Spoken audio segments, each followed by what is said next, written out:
So in this video, I will demonstrate 3 easy ways to remove that nasty glare whenever you're shooting an individual who wears eyeglasses.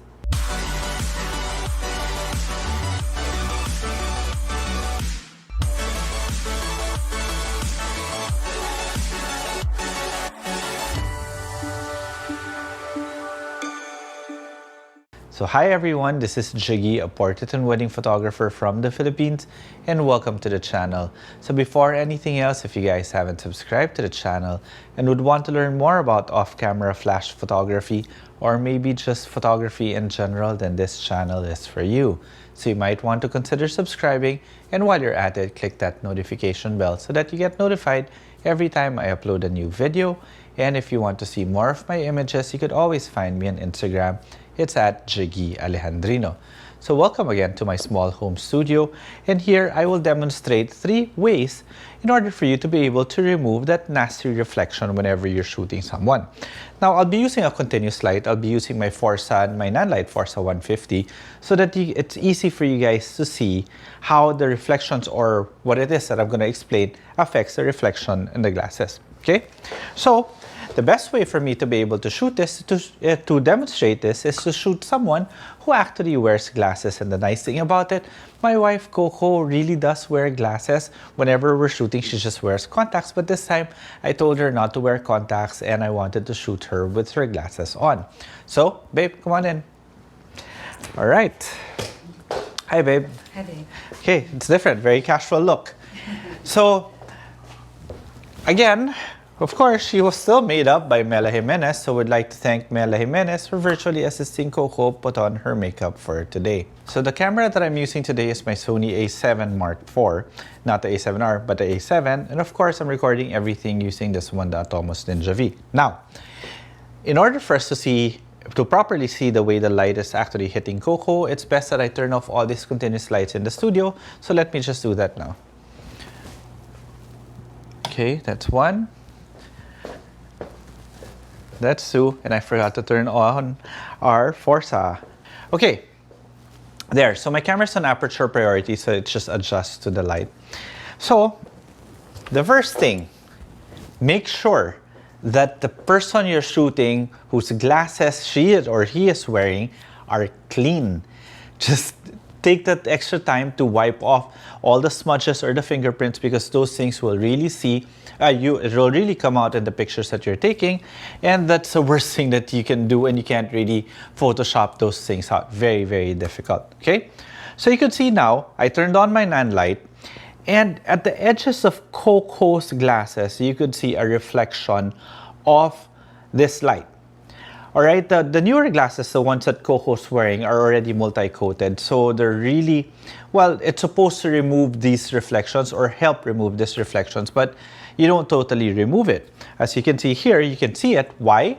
Because the second reason on why you could see those things is because of the angle of incidence and the angle of reflection. In other words, if the light goes here, it reflects towards a certain direction. It's like billiards. It's laws of physics, I think, babe. It's like, if it goes here, there's an angle in which it's going to reflect back. So in order for you to remove it, is you have to take away the camera from the reflection side. In other words, right now it's facing here, and it's hitting Coco there. So in other words, if I'm going to take that principle, I can just move the light here to the side. Therefore, by doing that, the angle is hitting this way, the reflection is going this way, missing out the lens completely. So that's one way of doing it. However, what if all of a sudden you want to pose her towards the side, and there we go. Babe, sorry, you're out of frame. There. See, multi-coated lenses really work. Look, you don't see it anymore. However, because of the angle of incidence and reflection, it's not towards the camera, so you're okay. But what if I ask her to tilt slightly towards me? There we go. You see it there, right? Can you move here? Some more. Slightly back, babe. No, I mean slightly back your face. All right. Move forward, move forward. There. Look at me slightly. Too much. Bring it back. There. You can see the reflection is there. The reflection of the light. So another way to do it is to just bring the light source higher. so that it's not reflected back. And as you can see there, but the problem is, tilt your head up. That's a reflection again. So the angle of incidence and the angle of reflection is a good way for you guys to be able to remove that unnecessarily glare or reflection in your subject's face or eyeglasses. However, it is very limiting. In other words, every time she poses differently or he or she poses differently, you will have to tweak the lights again in order to take that reflection out. Now, there is a third solution to it. You notice here that Coco, the light is not really seen that much because the light source is relatively big. Let me remove now this umbrella and make it really small.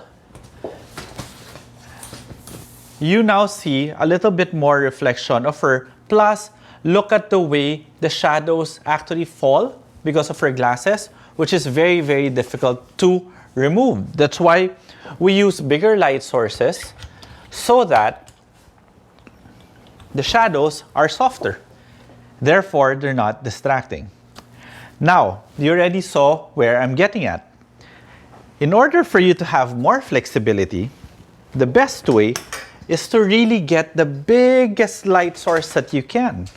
Like for example, here, this Manfrotto Scrim, if I put the light source right here in the back, it now creates a really, really, really big light source that even if it reflects on Coco's eyeglasses, it's just going to reflect in the entire eyeglasses, so you won't see any hot spots. So look at that, look here, look up, look down, look towards your left, no reflection whatsoever. That for me is the most flexible. If you have the opportunity to have the biggest light source that you have, that's the one that you're going to use if you are looking for a beautiful soft light for your portrait. Now, if you're going to go more dramatic, then you might have to go to the angle of incidence and the angle of reflection to make sure that none of the light sources are actually reflecting on your glasses towards your camera. And lastly, make sure clean the glasses. Now, we can actually play around with shades here to show how it actually works. Do you have shades here? No. No, all right. But a best way, for me, honestly, the best way for you guys to learn is really to practice on your own. So get the biggest modifier that you can, and then try using it with shades so that you can see how the light is actually affecting it because the shades reflect. Or actually, babe, you have a pair of glasses that reflect light a lot, right? Those computer glasses, there's not even multi-coated, the blue light one. Do you mind shifting to the blue light one so we can show them? All right. Okay, thanks, babe. So here, look, it's blue light. I can already see face there, see? You could see, can you move here a little bit? Some more? There. You could see now that the lenses by themselves are already reflecting something. It's like similar to shades. But because of the size of the light source, it is encompassing the entire lens. So even if it is getting a reflection of your light source, since the light source is so big, you hardly see it. But of course, this is different because it's blue light. So you could see the sort of tint in the glasses. But face me now, babe. Gone. But let's go back to the smaller light source and let's test it out with your blue light lenses. This is not even a small light source, but it's relatively big already. But you can see it. There we go. How about if I put it, let's say, somewhere here? Angle of incidence and angle of reflection, totally gone. However, you've got a lot of contrast, so you might have to put another light source there, like maybe just a reflector. But what if all of a sudden Coco looks to that side? There we go. So now you could see, because of the size of the light source, it is not filling up the glasses, so you could distinctly see the light source that was used. Again, we can bring this one up, and there, it's gone, I think, more or less. I can't see, but now, can you move here, babe? There, it's gone. However, because of the height of the light source, you need to put another light source here just to open up the shadows. But there are three ways. to do it. For me, the best way is to really just have a really big light source. However, not everyone has access to these things, but you could use a big white wall. Maybe just have your white backdrop and bounce the light off that white backdrop. It'll serve the same purpose. Okay? Thank you very much, babe. All right, do you mind turning on the light, please? So just to recap, let's wait for the light to turn on. I'll turn this one on also. Okay, so just to recap, there are 3 ways for you to be able to control the reflection that you get whenever you're shooting a person or an individual who wears eyeglasses. The first is always make sure, very simple, always make sure that the glasses are clean. Number 2, it's always best if they have multi-coat, or, well, that's still part of number 1. Hopefully that their glasses are multi-coated. Number 2 is it's all about the angle of incidence and the angle of reflection. So it's just about playing around where the light is so that it doesn't reflect back towards your lens. However, the limitation of that one is that every time they change the pose, you have to change the light with it. Number 3, which for me is really the best way for me to do it, is to get a big light source, because the big light source will not, even if it reflects on your glasses, it's just going to reflect over your entire glasses, therefore not allowing you to see the actual light source. Now, if you guys are familiar with the channel and you'd see all my talking head videos, that's done because I have a 150 cm Octabank right in front of me, off center. It's actually right on top of the camera, and it should actually reflect, but since it's so big, you don't really see it. Okay? So if you have any questions with regards to this video, feel free to leave them in the comment section below. And while you're at it, click that notification bell so that you get notified every time I upload a new video. And if you want, you could actually subscribe, and please do like this video if you did enjoy it.